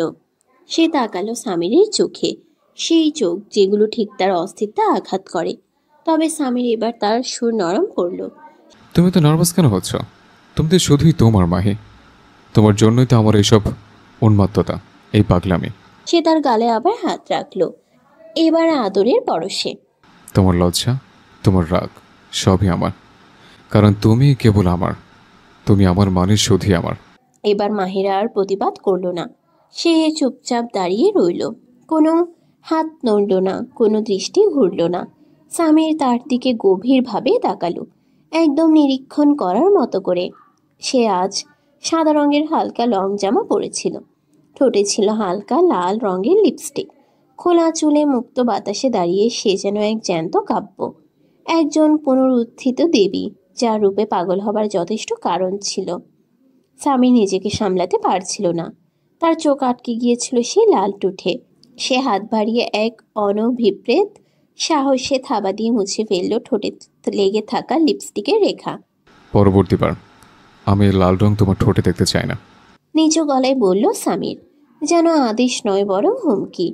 তার কণ্ঠে ছিল অব্যক্ত প্রলোভনের ছোঁয়া। এমনকি তোমার এই ওড়নার দিকেও যেন কেউ তাকাতে না পারে। সে হেসে মাহিরার চোখে চোখ রাখল, কিন্তু সেই হাসিতে ছিল না কোমলতা, ছিল দাবিদার দৃষ্টির নির্মম ছায়া। মাহিরা তার মাথা হালকা করে নেড়ে দিল, কিন্তু মন থেকে সে প্রতিটি শব্দে অভিশাপ দিচ্ছিল সামিরকে। তার হৃদয়ে যেন 100টা গালি একসঙ্গে চিৎকার করছিল। সামির তার ঠোঁটে হালকা হাসি টানল। তুমি তো মনে করছো আমি বুঝতে পারছি না? এই মাথা নেড়ে তুমি আমাকে ছেড়ে দিচ্ছ না, বরং পালাতে চাইছ। তাও ঠিক আছে। এরপর দেয়ালে 2 হাত দিয়ে মাহিরাকে ঘিরে ফেলল সামির। সে ফিস ফিস করে বলল, আজকের পরে তোমার চোখ শুধু আমার দিকেই থাকবে। আমি যা বলি তাই হবে, এবং আমি যা বলি সেটাই শেষ কথা। আশা করি এবার আমাকে সিরিয়াসলি নেবে। মাহিরা চোখ দুটো বড় হয়ে উঠল। সে কাঁপছিল, নিঃশব্দে, ভিতরে ভিতরে ভেঙে পড়ছিল। তার এই ভীত সন্তুষ্ট চেহারা দেখে সামির একটু পিছিয়ে এলো। তার চোখে কি একটুখানি মায়া দেখা দিয়েছিল? না, সে তো ছিল এক খলনায়ক, নিজের খেয়াল ছাড়া কিছুই বুঝতো না। মাহিরা সেই সুযোগে একটানে সরে গেল সে প্রাচীরের ফাঁদ থেকে। বাতাস কেটে গা ছুঁয়ে সে দৌড়ে বেরিয়ে গেল সে ঘর থেকে, যেখানে প্রতিটি ইট, প্রতিটি ছায়া যেন সামিরের দখলে। পেছনে দাঁড়িয়ে সামির তাকিয়ে রইল। তার ঠোঁটে ফুটে উঠল এক রহস্যময় হাসি, যেমন কেউ নিজের শিকারকে ভয় দেখিয়ে তৃপ্তি পায়। আমার জীবনে আসলে হচ্ছেটা কি? বলে সামিরা মনের গভীর থেকে একটা দীর্ঘশ্বাস ফেলল।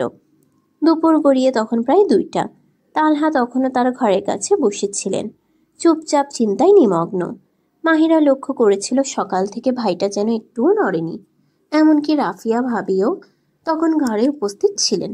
রাফিয়া দৃশ্যটা উপেক্ষা করার ভান করলেও তার হৃদয় কিন্তু সব বুঝে ফেলেছিল।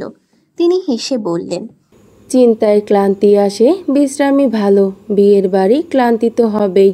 মেয়েরা এমনি বেশি ক্লান্ত হয় এসব আয়োজনে। মুখে হাসি ছিল, কিন্তু কথার গভীরে ছিল হালকা বিদ্রুপ। তালহার দৃষ্টিতে ছিল কেবল উদ্বেগ, ছিল কেবল মাহিরার চিন্তা। এ এক ভাইয়ের নিঃস্বার্থ ভালোবাসা, যা রাফিয়ার চোখে যেন একটু বেশি লাগছিল। নিজের বিয়ের দিনেও হবু বউ এর থেকে বেশি খেয়াল রাখছো বোনের, এমনটা কোথায় হয়? রাফিয়া নিজের মনে বললেও তালহার সামনে তা বলেননি। সকাল থেকে তালহা বারবার মাহিরার দরজায় গিয়ে দাঁড়িয়েছিল, প্রতিবার ব্যর্থ হয়ে ফিরতে হয়েছিল। এই দৃশ্যগুলো রাফিয়ার হৃদয়ে একটা অদ্ভুত অনুভূতি জন্ম দিচ্ছিল। এই যেন অদৃশ্য প্রতিযোগিতা, এক চুপচাপ ঈর্ষা। ভাই আমি টায়ার্ড। মাহিরা শুধু এইটুকুই বলেছিল। চোখে মুখে বিরক্তি, অথচ হৃদয়ের ভেতরে ছিল দুঃখ সহ এক চাপা গ্লানি। সে তালহাকে কিছু বলতে চেয়েছিল, হ্যাঁ স্বামীর সম্পর্কে, কিন্তু স্বামীর সেই আগুন ভরা হুমকির কথা মনে হতেই সে আর কিছু বলতে পারল না। সে জানতো একবার মুখ খুললেই বিস্ফোরণ ঘটবে। সে নিজের ফোনটা হাতে তুলে একবার চোখ বুলালো। সামির দুরানি, এই নামটা সে সার্চ করলো। মাত্র কয়েক সেকেন্ডেই স্ক্রিনে ভেসে উঠল বিশাল এক কর্পোরেট সাম্রাজ্যের নাম, স্টেটস অফ বিল্ডার্স কোম্পানি। সেদিনের সেই হুমকি, সে আত্মবিশ্বাস, সবকিছুর ব্যাখ্যা যেন এই একটা নামেই পাওয়া গেল। সে সত্যিই কেউ একজন, সাধারণ কোনো ছেলে নয়। মাহিরার শির দ্বারায় একটা শীতল স্রোত বয়ে গেল। তবুও আজ সে চাইছিল তালহাকে কিছু না বলতে, কিছুতেই না, কারণ আজ ছিল এক বিশেষ দিন, একটা সম্পর্কের ভিত্তি গঠনের দিন, একটা নতুন জীবনের প্রথম ধাপ। এমন দিনে কোনো কালো ছায়া যেন ঘিরে না ধরে তাদের পরিবারকে। তবে কি সেই ছায়া মাহিরাকে একা বয়ে বেড়াবে, নাকি তালহা একদিনে সব জেনে যাবে? রাফিয়া আর সামির, কে জানে। আজকের দিনটা যতই শান্ত দেখাক, ভবিষ্যৎ যেন এক বিক্ষিপ্ত ঝড়ের পূর্বাভাস দিয়ে যাচ্ছে। আজকের দিনটা যেন কোনো সাধারণ দিন ছিল না, মাহিরা সেটা জানতো। তা সত্ত্বেও এই আয়োজনে অংশগ্রহণ করার ইচ্ছা তার একেবারেই ছিল না। তবু সে প্রস্তুত হয়েছিল, কারণ কিছু সম্পর্কের সম্মান রাখতে হয়, কিছু মুহূর্তের দায় স্বীকার করতে হয়। সে পরেছিল সোনালি রঙের লেস আর নেটের মিশ্রণে তৈরি এক অভিজাত শাড়ি। সোনার ঝিলমিল আলোয় তা যেন নিজের মতো করেই আলো ছড়াচ্ছিল। তার মুখে কোনো অতিরিক্ত শ্বাস ছিল না, শুধু হালকা গোলাপি লিপ গ্লস, চোখে একটুখানি কাজল, আর কানের ছোট্ট সোনার দুল, যা তালহা নিজে কিনে এনেছিল রাফিয়ার জন্য। কিন্তু মাহিরাকেই পরতে হয়েছিল আজ। চুল দুপাশে ঢেকে সামনে এনে স্টাইল করা ছিল। গাল ছুঁয়ে পড়ে থাকা চুলের খোপা যেন তার নীরবতা বাড়িয়ে তুলছিল।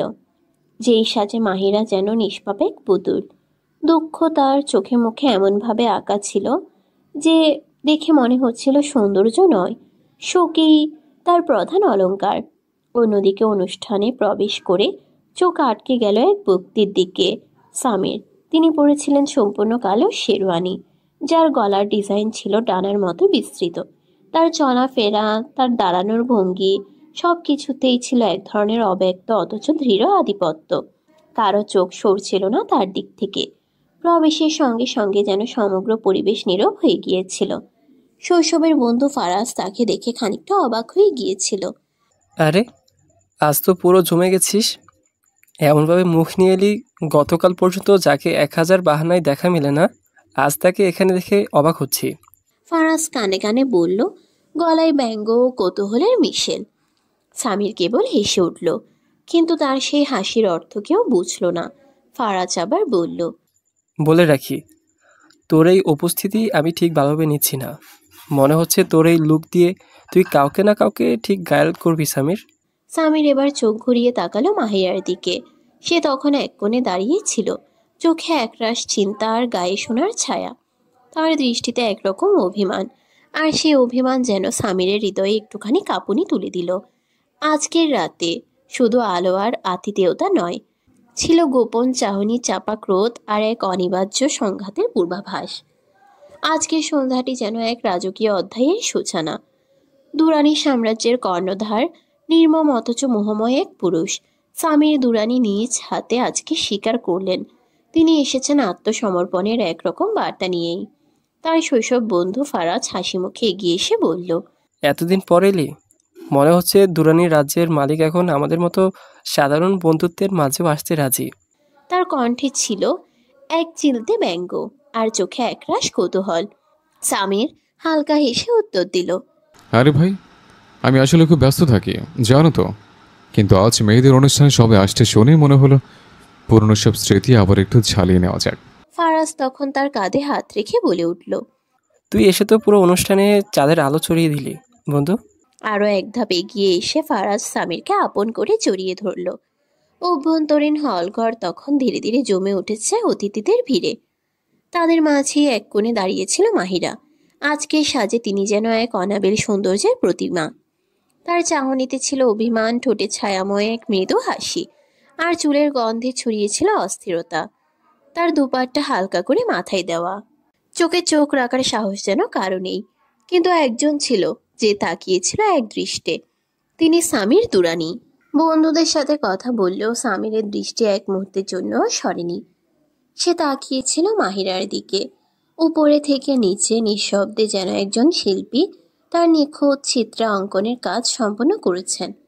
মাহিরা মুহূর্তেই টের পেয়েছিল তার সেই দৃষ্টি, এক দৃষ্টিতে যেন শরীর কাঁপিয়ে দেওয়া সেই দৃষ্টি। সে মনে মনে ছটফট করতে লাগলো। আল্লাহ, এই লোকটা কি এক্সরে চোখ নিয়ে এসেছে? এত গভীরভাবে কেউ কাউকে দেখতে পারে? এমন ভাবে যেন সে আমার মনের কথাও পড়ে ফেলবে। মাহিরা চাইলেও তাকে উপেক্ষা করতে পারল না। চোখ সরিয়ে নিলেও মনে মনে একটা প্রার্থনা করে ফেলল। আল্লাহ, এই লোকটা যদি আজ একটু অন্ধ হয়ে যেত। গত দুদিন ধরে তার মনে জমে থাকা বিরক্তি আর অভিমান আজ যেন ঝড় হয়ে উঠল, কিন্তু প্রকাশের সুযোগ ছিল না। পরক্ষণেই সে দেখে স্বামীর চুপিসারে তার দিকে এগিয়ে আসছে।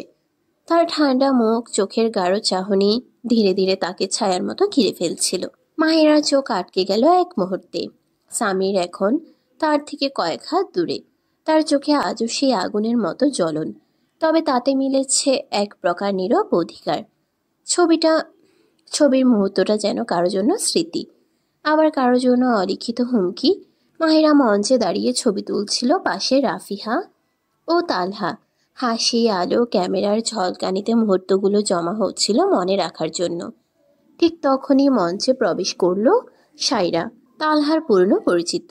তালহার মুখে যেন আলো ফুটে উঠল সায়রাকে দেখে। আনন্দ আর স্নেহে ভরে উঠল তার চেহারা। কিন্তু সেই মুহূর্তে মাহিরার চোখে বিস্ময়ের ঝলক। তালহা ভাই সায়রার সঙ্গে দেখা করলেন কখন? কিন্তু সেই প্রশ্নের উত্তর তার মাথায় গেঁথে যাওয়ার আগেই তার পাশে এসে দাঁড়ায় এক ছায়া, সামির দুরানি। ছবি তোলার জন্য ফটোগ্রাফার সবাইকে সুন্দরভাবে দাঁড়াতে বললেন। মাহিরা সামনে এসে দাঁড়াতেই হঠাৎ এক অদৃশ্য শিকল তাকে ঘিরে ফেলল।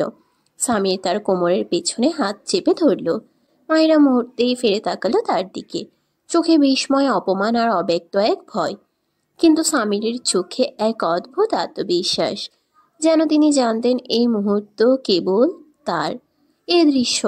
এই দৃষ্টির দখল ক্যামেরার ফ্রেমে বন্দি হয়ে গেল চিরতরে চুপি চুপি। সামির তার কণ্ঠে স্নিগ্ধ অথচ নির্মম সুরে ফিসফিস করে বলল, তুমি কি ভেবেছিলে এত সহজে মুক্তি পেয়ে যাবে? আমাকে এড়িয়ে যেতে চাও? এই জীবনটা তো মাত্র শুরু হয়েছে মাহি। যা ঘটার কথা তা তো এখনো বাকি।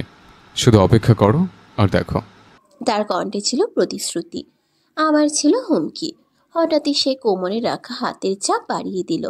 মাহিরার দম বন্ধ হয়ে এলো, তার চোখে জল জমে উঠল। কিন্তু তা বাহিরে আসার আগেই সামির আবার বলল, তোমার মুখে যে দুঃখ আমি দেখছি সেটা আমার জন্য হওয়া উচিত। শুধু আমি সেই কারণ যার জন্য তোমার চোখের প্রতিটি রং বদলাবে। দুঃখ, লজ্জা, রাগ বা ভালোবাসা, তোমার সমস্ত অনুভব কেবল আমার নামে বাধা থাকবে। তার ঠোঁটে এক পাষাণের হাসি। আর যদি এই মুখে অন্য কারো ছায়া পড়ে, তাহলে বিশ্বাস করো ছায়াময় কেউ একজন আছে যে মুহূর্তের মধ্যেই তোমার মুখ থেকে সব রং মুছে দিতে পারে। মাহিরা থেমে গিয়েছিল, ভেতরে যেন এক ঝড় বয়ে যাচ্ছিল, কিন্তু বাইরের চেহারা ছিল শান্ত। তালহার সামনে কিছু প্রকাশ করতে পারেনি, শুধু চোখের পেছনে এক অদ্ভুত ছায়া জন্ম নিয়েছিল, ছায়াময় অধিকারের উন্মাদনা। সামির দুরানি নামের সঙ্গে অযোগ্যতা বা অক্ষমতা শব্দগুলো যায় না। মঞ্চে দাঁড়িয়ে মাহিরা ছবি তুলছিল, একের পর এক পোজে ক্যামেরার সামনে দাঁড়াচ্ছিল। এমন সময় ফটোগ্রাফার তার কাঁধে হাত রেখে তাকে সামান্য সোজা করে দিল। একটা নিখুঁত ফ্রেমের জন্য এই ছোট্ট স্পর্শটাও যে কারো সর্বনাশের কারণ হতে পারে তা কেউ জানতো না। কেউ জানতো না মঞ্চের সামনের সারিতে দাঁড়িয়ে থাকা এক ছায়াময় পুরুষ সে স্পর্শটিকে কি চোখে দেখছে। সামির দুরানি তখন বন্ধুদের সঙ্গে হালকা কথা বলছিলেন, কিন্তু তার চোখ ছিল শুধুই মাহিরার দিকে। ক্যামেরার ফ্ল্যাশ যতবার ঝলসে উঠছিল, তার রক্ত ততবার যেন আরো গরম হয়ে উঠছিল। হঠাৎ তার বন্ধুদের মধ্যে সাকিব নামের একজন ফিসফিস করে বলল, দোষ, ওয়াও, বরের বোনটা তো আগুন, একেবারে গোলাপ ফুল এর মতন লাগছে, একদম পারফেক্ট প্যাকেজ। সামিরের কপালে রক্ত চলাচল বেড়ে গেল, চোখের শিরাগুলো লাল হয়ে উঠল, চোখে মুখে যেন দগ্ধ আগুনের ছায়া। সে এতটাই ক্ষুব্ধ হয়ে উঠেছিল যে হাতে ধরা গ্লাস চেপে ধরতেই গ্লাসটা ছ্যাদ করে ভেঙে গেল। কাচের টুকরো গেঁথে গেল তার হাতে, রক্ত গড়িয়ে পড়তে লাগলো টেবিলের উপর। কিন্তু সামির একটুও নড়ল না। আশেপাশে সবাই ভয়ে হতবাক। কেউ কেউ এগিয়ে এলো, কিন্তু তার চোখের ভাষা দেখে আর সাহস করল না কেউ। এই দৃশ্য ছিল একজন খল চরিত্রের প্রেম, একজন অদৃশ্য অধিকার বোধ, আর সে অধিকারকে কেউ স্পর্শ করুক তা যেন মরণ শাস্তি। সমস্ত বন্ধুর নজর সামিরের দিকে ফিরে গেল। সে ভাঙা একটি কাচের টুকরো তুলে সাকিবের গলায় ঠেকিয়ে দিল, যে এতক্ষণ মাহিরার সম্পর্কে অবজ্ঞাসূচক কথা বলছিল। সাকিবের গলায় লাল রক্তের রং ফুটে উঠছিল। কাচের ধার তার গায়ে অস্বস্তি তৈরি করছিল। সামির মুচকে হাসি দিয়ে সাকিবের মুকুটে আঘাত করলো বলেই মনে হচ্ছিল যেন রক্তচাপ বেড়ে গেছে। এখন থেকে তোমার নোংরা মুখ থেকে আমার নামও যেন শোনা না যায়। সামির ঠান্ডা কণ্ঠে হুঁশিয়ারি দিল। সে হঠাৎ সাকিবকে ধাক্কা দিয়ে ছেড়ে দিল, আর আশেপাশে সবাই হতবাক হয়ে তাকিয়ে রইল। সামির ধীরে ধীরে পিছিয়ে গিয়ে একটি গভীর গর্তে মাটি ভরাট করলো, যেন সে একটি পুরনো ক্ষত মাটি দিয়ে ঢেকে দিতে চায়। মাহিরা ক্লান্তি অনুভব করছিল, জামা কাপড় বদলাতে গিয়ে তার হাত কাঁপছিল। সে শান্তভাবে ঘুমোতে পারছিল না। চোখ বন্ধ করেও সে বারবার সামিরের রক্তাক্ত চেহারা দেখতে পেত, যার শরীর কাঁপছিল যন্ত্রণায়। তার মনে প্রশ্ন জেগে উঠল, এই মানুষ কি সত্যিই ধার্মিক? দরিদ্র মানুষের গলায় কাচের টুকরো চাপিয়ে কি এমন করাটা যুক্তিযুক্ত? মাহিরা ধীরে উঠে টেবিলের কাছে গিয়ে এক গ্লাস জল ঢালল এবং ঠোঁটে লাগিয়ে পানি খেতে শুরু করলো। হঠাৎ তার মোবাইলে একটি কল এলো, ফেসবুক থেকে এক অচেনা নাম্বার। তিনি কল গ্রহণ করতেই এক পরিচিত কণ্ঠে শুনতে পেল। কেমন আছো? কোথায় ছিলে এতদিন? অনেক দিন ধরে তোমার খোঁজ পাইনি। মাহিরা কিছুটা অবাক হয়েও উত্তরে বলল, ঠিক আছে ভাই, কাজের চাপে ছিলাম। ঠিক আছে, তাহলে তোমার ছবি পাঠাও। সেই কণ্ঠ অনুরোধ করলো। মাহিরা চোখ বুলিয়ে বলল, কি হলো? কেন এতবার একই কাজ করো? কতবার বলেছি আমরা শুধু বন্ধু, শুধু তোমার সাথে দু একটা কথা বলার জন্যই কথা বলি আমি। মানে এটা নয় যে আমি অন্য মেয়েদের মতো। মাহিরা ক্ষুব্ধ মুখে ফোন কেটে ফেলল। মোবাইলটি শক্ত করে বন্ধ করে পাশের খাটে শুয়ে পড়ার চেষ্টা করলো, যেন চোখ বন্ধ করলেই সব ঝামেলা ভুলে যেতে পারবে। কিন্তু মনের গভীরে অশান্তি থেমেছিল না। একদিন কলেজের প্রবেশদ্বারের কাছে দাঁড়িয়ে কারোর জন্য অপেক্ষা করছিল সে, আর সে একটু দেরিতে এসেছে। তার আসার আলোটা ক্ষীণ হয়ে আসছিল। হঠাৎ তার সামনে থেমে গেল একটি গাড়ি। গাড়ির দরজা খুলে বেরিয়ে এলো ছায়াময় এক ছায়া, সামির। মাহিরার চোখে চমক জমে উঠল, যেন আজকের এই অলৌকিক ঘটনার ভেতর দিয়ে তার জীবনে এক অন্য মোড় নেবে। পায়ের তলার শক্তি যেন নরম মাটির মতো গলে যেতে লাগলো। শরীরের প্রতিটি কোণে ঘামের স্বাদ অনুভব করলো সে, যেন আবহাওয়াই তার শত্রু। সামির গাড়ির দরজা থেকে মাহিরার কাছে এগিয়ে এসে বলল, তুমি এখনই আমার গাড়িতে বসো। মাহিরা হঠাৎ গর্জনের মতো চিৎকার করে বলল, আমি কেন আপনার সাথে বসবো? আপনি কি আমায় বাধ্য করছেন? সামির নীরব চুপ হয়ে ঠান্ডা সুরে ফিরে বলল, আমি বলছি, তুমি এখনই গাড়িতে বসে পড়ো। আর কোনো প্রশ্ন শুনতে চাই না আমি। না, আমি আপনার সাথে কোথাও যাব না। আমাকে বাধ্য করো না। সামির ধীরে ধীরে তার কাছে এগিয়ে আসলো। গলার স্বর ছিল স্থির এবং জোরালো। চুপচাপ গাড়িতে বসো। মাহিরার চোখে আগুন জ্বলল। যদি আপনি আমাকে এখান থেকে জোর করে নিয়ে যান বা আমার সাথে জোর করার চেষ্টাও করেন, তাহলে আমি চিৎকার করে লোক জড়ো করব। সামির মাথা ঠান্ডা করে বলল, ঠিক আছে, গোলমাল করো, দেখব আমি কিভাবে তোমার মুখ থেকে আওয়াজ বের হয়। আর তুমি কি ভেবেছ যে কেউ তোমাকে আমার থেকে বাঁচাতে আসবে? হাসি থামান। মাহিরা বিরক্ত হয়ে বলল, আমাকে স্পর্শ করার সাহস কারো নেই, তাই কাঁদো না আর গাড়িতে চুপচাপ বসো। মাহিরা তাড়াতাড়ি তার মোবাইল ব্যাগ টানলো। ঠিক সেই সময় তালহার ফোনে কল এলো। সামির ঝটপট তার হাত থেকে মোবাইল ছিনিয়ে নিয়ে কলটি রিসিভ করলো। তার হাত ধরে টানতে টানতে গাড়ির সামনের সিটের দরজা খুলে ধাক্কা দিল এবং মাহিরাকে একেবারেই সুযোগ না দিয়ে জোর করে গাড়ির মধ্যে ঢোকালো। ড্রাইভিং সিটে বসে গাড়ি চালাচ্ছিল সামির। গাড়ির ভিতরে দম বন্ধ করা সেই মুহূর্তে সামির মাহিরার মোবাইল ফোন হাতে নিল। মাহিরা যা আগে বন্ধ করে রেখেছিল সেটি চালু করার চেষ্টা করলেন। পাসওয়ার্ড বলো, ঠান্ডা গলায় বলল সামির। মাহিরার হৃদস্পন্দন বেড়ে গেল, যেন গলায় ঘুম পা উঠে শ্বাস নিতে কষ্ট হচ্ছে। সে সামান্য কাঁপছিল। পাসওয়ার্ড। সামির আবার জিজ্ঞাসা করল, এবার আরো গম্ভীর মুখে। মাহিরা দ্রুতই মুখ খুলল। 1 2 3 4 5 6। সামির মোবাইলটি চালু করলো। তারপর দ্রুত কাকে যেন একটি বার্তা পাঠালো। গাড়ির ইঞ্জিন গর্জন করতে শুরু করলো এবং তারা এগিয়ে গেল। মাহিরা কাঁদছিল, চোখের জলে তার গাল ভিজছিল। সে জানতো না সামির তাকে কোথায় নিয়ে যাচ্ছে। ভেতর থেকে দুশ্চিন্তা তাকে কাঁপাচ্ছিল। অবশেষে ভীতু সুরে মাহিরা জিজ্ঞেস করলো, আপনি কোথায় নিয়ে যাচ্ছেন আমায়? সামির গম্ভীর সুরে বলল, আমি তোমার কিডনি বিক্রি করে দেবার জন্য নিয়ে যাচ্ছি। মাহির হতাশ হয়ে দরজার দিকে হাত বাড়ালো। দরজা খুলতে চাইল, কিন্তু সব বৃথা। দরজাগুলো দৃঢ়ভাবে লক করা ছিল। গাড়িটি যত দ্রুত এগোচ্ছিল, মাহিরার আতঙ্ক তত বেড়ে চলেছিল। আপনি আমার সাথে কেন এমন করছেন? কণ্ঠে চিৎকার মিশেছিল। হঠাৎ সামির গাড়ি থামালো, একটা ধাক্কা দিল। মাহিরার মাথা তখন ড্যাশবোর্ডের উপর গড়িয়েছিল। সামির ধীরে ধীরে তার কাছে এসে মাথা নিচু করে মাহিরার মুখের দিকে ঝুঁকলো। তার আঙ্গুলগুলো এত শক্ত করে মাহিরার গালে ছোঁয়ালো যেন সে স্পর্শেও এক গভীর বার্তা লুকিয়ে আছে। আমি তোমাকে বলেছি, তুমি আমার একমাত্র অধিকার। সামিরের কণ্ঠে এক অদ্ভুত রাগ মিশ্রিত অস্থিরতা। কেউ তোমাকে স্পর্শ করতে পারবে না। তাহলে সেদিন সে ফটোগ্রাফার তোমাকে কিভাবে স্পর্শ করলো? তার কি সে অধিকার ছিল? সামির আচমকাই চিৎকার করে উঠল। হ্যাঁ, বলো। মাহিরার কান্না আরো বেড়ে উঠল। তার চোখ থেকে অশ্রু ঝরছিল, আর ভেতর থেকে বিস্ফোরণের মতো হতাশা বেরিয়ে আসছিল। সামির ধীরে ধীরে তার হাত মুখ থেকে সরিয়ে নিয়ে বলল, আমি চাই না তোমার প্রতি কঠিন হতে, কিন্তু তোমার ব্যাপারে আমি অসহায়। তুমি কি বুঝছো? আর যাই হোক, কোনো গায়ের মাহারাম পুরুষের অধিকার নেই কোনো মেয়েকে স্পর্শ করার। মহিলার নিজেরও তো রক্ষা করা উচিত। সামিরের মুখে একটাই বার্তা ছিল, শাস্তি। তিনি ফটোগ্রাফারের গালে একের পর এক চড় মেরেছিল সেদিন। সে দৃশ্য মনে পড়ে সামিরের রাগের আগুন আরও লাফালাফি করতে লাগলো। আসুন, আপনি আমায় স্পর্শ করুন। কাঁদতে কাঁদতে মাহিরা বলল, কিন্তু তার কণ্ঠে ছিল লজ্জার ছাপ।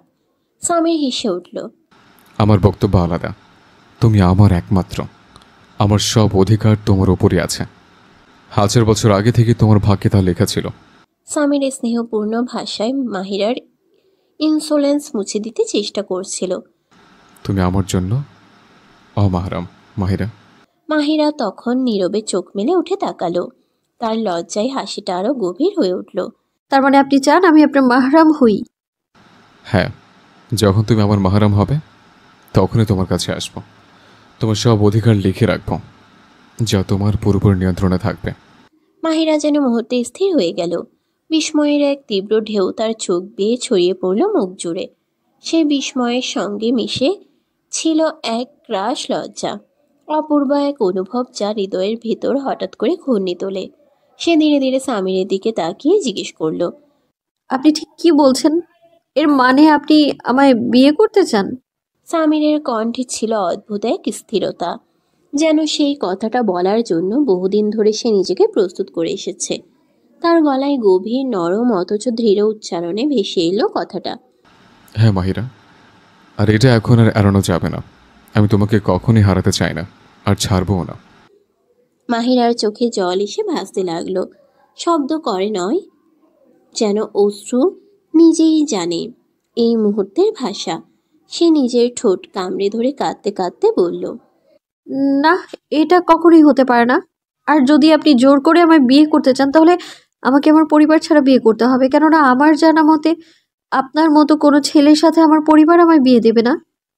সামিরের চোখে তখন এক রহস্যময় গম্ভীরতা। তার গলায় যেন এক অচেনা সুর ঢুকে পড়ল। এটা মানে কি মাহি? মাহিরার গলা তখন খানিক শঙ্কায় কাঁপছে। হয়তো সে বুঝতে পারছিল না সামিরের পরবর্তী কথা কোন দিকে এগোবে। ধীরে জিজ্ঞেস করল, তুমি কি ভাবছ? তোমার পরিবার মেনে না নিলে আমি তোমাকে ছেড়ে দেব? ভুল ভাবছো তুমি। আমি তোমাকে তোমার অভিভাবক বা পরিবার ছাড়া বিয়ে করতে রাজি। সামির তার চোখ সরাসরি মাহিরার চোখে স্থির করে রেখে ঠান্ডা সুরে বলল, আমি পারবো, কিন্তু তুমি সেটা পারবে না মাহিরা। এই একটুখানি বাক্যে যেন মাহিরার রক্ত গরম হয়ে উঠল। তার চোখে প্রতিরোধের আগুন জ্বলে উঠল। কণ্ঠে চিৎকারের মতো সুর। আমি পারি না। আমার জীবনের কত কিছু আমি একা একাই করেছি। তাই আপনার এই সংকীর্ণ ভাবনা আপনি নিজের কাছেই রাখুন। স্বামীর শান্ত স্নিগ্ধ এক হাসি দিল, যেন ঝড়ের মাঝে একজন স্থির নাবিক। সে বলল, তাহলে বাড়ি ফিরে বিশ্রাম নাও, নিজেকে ভালো রাখো। আমি চাই আমাদের বিয়ের দিন তুমি হও পৃথিবীর সবচেয়ে সুন্দর মেয়ে। এই কথাগুলো বলে সে গাড়ির গতি বাড়িয়ে দিল। জানালার পাশে বসে মাহিরা চুপচাপ অঝরে কাঁদতে লাগলো। হৃদয়ের গভীর ক্ষতগুলো হয়তো এত সহজে সেরে ওঠে না। গাড়ি মাহিরার বাড়ির সামনে এসে থামলো। স্বামীর মোবাইলটা হাতে তুলে নিয়ে শান্ত স্বরে বলল, আমি তালহাকে মেসেজ করে জানিয়ে দিয়েছি তুমি তোমার বান্ধবীদের সঙ্গে আছো। আমি চাই না কেউ তোমাকে নিয়ে প্রশ্ন করুক। তার চোখে তখন ভয়ঙ্কর এক সুরক্ষার প্রতিজ্ঞা। গম্ভীর গলায় সে বলে উঠল, তোমাকে যদি কেউ কিছু বলে, এমনকি তোমার পরিবারও, আমি সেটা সহ্য করতে পারবো না। এই কথা শোনা মাত্র মাহিরা চোখ মুছে মোবাইলটা হাতে তুলে নিল। দ্রুত গাড়ি দরজা খুলে নেমে পড়ল সে। সকালবেলা মাহিরা চিৎকারে পুরো বাড়ি স্তব্ধ হয়ে গেল। ভাই তুমি কি বলছো? মাহিরা অবিশ্বাস্য চোখে তালহার দিকে তাকালো। কণ্ঠে স্পষ্ট ক্ষোভ আর হতাশার ছায়া। তোমরা কিভাবে এমনটা করতে পারো? সামির দুরানির মতো লোক আমার জন্য প্রস্তাব পাঠাবে, আর তুমি আমাকে কিছুই জানাবে না? তালহা কিছুক্ষণ চুপ করে রইল, চোখে মুখে দ্বিধা আর সহানুভূতির মিশ্র ছায়া।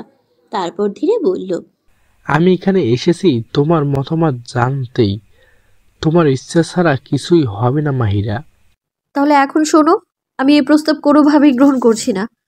কঠিন এবং স্থির কণ্ঠে মাহিরা নিজের অবস্থান জানিয়ে দিল, যেন এই বিষয়ে তার মন অটল অনড়।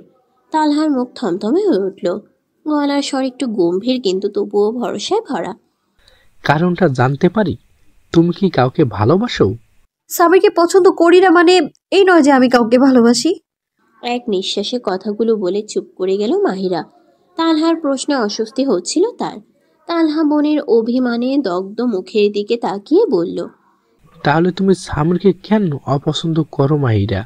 সে দুরানি, স্টার ব্রিলিয়েন্ট সিও, সম্মতি শিক্ষিত এবং উচ্চমানের পারিবারিক পটভূমি থেকে এসেছে। তার মতো মানুষই তো একজন আদর্শ জীবনসঙ্গী হতে পারে। সবচেয়ে বড় কথা, সে তোমাকে সম্মানের সঙ্গে প্রস্তাব দিয়েছে। মাহিরা এবার যেন বিরক্ত হয়ে উঠল, গলায় একটা ব্যঙ্গাত্মক সুর। ওহ, এখন বুঝলাম তোমার কাছে তার বড়লোকি, ক্ষমতা আর পদের দাবি সব। তার এই আভিজাত্যই তোমার চোখ ধাঁধিয়ে দিয়েছে, তাই না? তারপর গলার স্বর খানিক উঁচু করে বলল, তবে আমার কাছে এসব কিছু ইম্পর্টেন্ট না ভাইয়া। আমি মানুষ দেখি তার চরিত্রে। সামির দুরানিকে তোমরা যেভাবে একজন আদর্শ পুরুষ ভেবে নিচ্ছ, আমি কিন্তু তার সম্পর্কে সম্পূর্ণ ভিন্ন ধারণা রাখি। তালহা কিছু বলতে যাবে তখনই মাহিরা আবার বলা শুরু করলো, তুমি হয়তো জানো না সেদিন তোমার বিয়েতে কি হয়েছিল। আমি নিজ চোখে দেখেছি সামির কিভাবে গ্লাসের টুকরো হাতে নিয়ে একজনের গলায় ঠেকিয়ে দাঁড়িয়েছিল, একটা পশুর মতো। এটাই কি মানুষের পরিচয়? তালহা বিস্ময়ে চুপ করে গেল। সামির আমাকে সেই ঘটনার সব জানিয়েছে। সামির যাকে আঘাত করতে গিয়েছিল সে নাকি তোমার সম্পর্কে বাজে কিছু বলেছিল, তাই নাকি সে সম্মান রক্ষায় এমন হিংস্র হয়ে উঠেছিল। কিন্তু ভাই, সম্মান রক্ষা এমন ভায়োলেন্স দিয়ে হয় না, মানবিকতা দিয়ে হয়। একজন পুরুষ যদি ছোট কথায় এমন হিংস্র হয়ে ওঠে, তাহলে সে স্বামী হিসেবে কেমন হবে? মাহিরার চোখে তখন আগুন, মুখে ছিল স্পষ্ট বিরক্তি আর আহত বিশ্বাসের ছাপ। তালহা চুপ করে রইল, কিন্তু তার চোখে একটা নতুন চিন্তার রেখা। মাহিরার কথা হয়তো সে পুরোপুরি গ্রহণ করতে পারেনি, তবে তার চোখে এখন সামির দুরানির সেই পরিচিত মুখটা কিছুটা অচেনা লাগছিল। এখানে থেমে গেল কথোপকথন, কিন্তু মাহিরার কণ্ঠে ছিল এক দুর্নিবার দৃঢ়তা। আমি কেবল একটা নাম চাই আমার জীবনে, যার চোখে সম্মান, মনে দায়বদ্ধতার, আচরণে সহানুভূতি থাকবে। তাতে সে দরিদ্র হোক, কিছুই আসে যায় না। মাহিরা ক্ষুব্ধ গলায় বলে উঠল, তোমরা বলছো সামির সেদিন কিছুই করেনি, কিন্তু ভাই তুমি কি জানো, যদি কোনো মানুষের গর্বে আঘাত লাগে, সে নিজের জীবন দিতেও দ্বিধা করে না। আর সামির, সে তো সেই দিন পশুর মতো আচরণ করছিল। তালহা ঠান্ডা গলায় উত্তর দিল, তবুও আমি সামিরকে দোষ দেই না। মানুষ কখনো কখনো আবেগে এমন কিছু করে বসে যা স্বাভাবিক নয়। এই কথা শুনে মাহিরা যেন বিস্ফোরিত হলো। ভাই তুমি কি বলছো? তুমি সামিরের পক্ষ নিচ্ছ? সে যাই বলুক, তুমি কি তার সব কথা বিশ্বাস করবে? আমার আমার তাতে কিছুই যায় আসে না। আমি এই হিংস্র মানুষটাকে বিয়ে করব না। তালহার গলায় এবার দৃঢ়তা, কোনো অনুকম্পা নেই। তুমি চাও বা না চাও, আমি ইতিমধ্যেই স্বামীরকে হ্যাঁ বলে দিছি সামির দুরানির সঙ্গে। এক মুহূর্তে যেন মাহিরার পায়ের নিচের জমি সরে গেল। সে অবিশ্বাসে তাকালো ভাইয়ের দিকে। ভাই, আপনি এত কঠিন হতে পারেন? আপনি কি সত্যিই দেখেন না আমি এই মানুষটাকে ভালোবাসি না? আপনি শুধু তার উচ্চ মর্যাদার প্রভাব দেখছেন, আমার চোখের জল দেখছেন না? তার চোখের কোণ বেয়ে নীরব অশ্রু গড়িয়ে পড়ছিল, কণ্ঠে অভিমানের কাঁপন। আপনি তো একসময় বলতেন আমি রাজকন্যার মতো, লক্ষ্মীলতা, মর্যাদা, স্বাধীনতা সব ছিল আমার। আজ সেই রাজকন্যার সামনে আপনার স্বামীর দুরানির মতো একজনকে এনে দাঁড় করালেন, যিনি হৃদয়ে ভয় ধরিয়ে দেয়।